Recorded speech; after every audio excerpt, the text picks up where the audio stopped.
एक गांव में रामू नाम का एक किसान अपनी पत्नी कांति के साथ रहता करता था।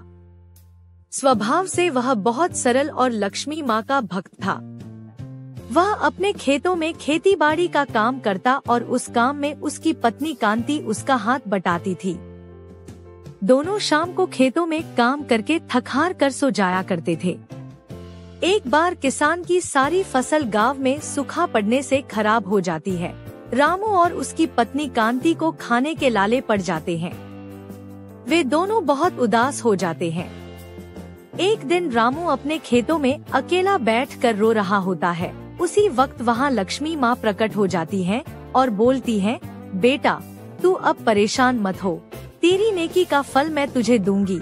इतना कहते ही लक्ष्मी जी उस गरीब किसान पर सोने के सिक्कों की बारिश कर देती हैं।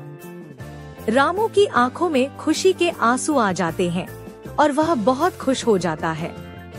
वह अपने लिए एक घर ले लेता है क्योंकि उसके पुराने घर पर पानी टपकता रहता था। रामू और उसकी पत्नी नया घर देखकर बहुत खुश होते हैं और लक्ष्मी माँ का धन्यवाद करते हैं। अब रामू अपने आने जाने के लिए एक फॉर्च्यूनर कार ले लेता है। उसके पास अब किसी चीज की कोई कमी नहीं थी।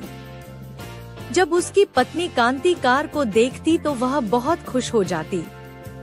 रामू अब खेतों में काम करने के लिए कुछ मजदूर रख लेता है और वह उनकी निगरानी किया करता था। रामू रोज अपने घर आता और दोनों मजे से खाना खाया करते। एक दिन रामू और कांति दोनों खाना खा रहे होते हैं। उसी वक्त अचानक कांति उठकर चली जाती है और उल्टी करने लगती है। उनके घर एक नई खुशखबरी आने वाली होती है। दोनों फिर से लक्ष्मी माँ को धन्यवाद देते हैं और कुछ समय बाद वो समय नजदीक आ जाता है जब रामू के घर पर एक नन्ही किलकारी गूंजने वाली रहती है। रामू और कांति दोनों अस्पताल जाते हैं, जहाँ पर कांति एक प्यारे से बच्चे को जन्म देती है। दोनों की खुशी का ठिकाना नहीं रहता है।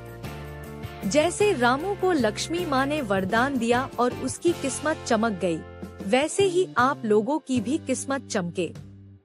ऐसी ही कहानियाँ सुनने के लिए चैनल को सब्सक्राइब करें और वीडियो पसंद आई हो तो लाइक करना न भूलें।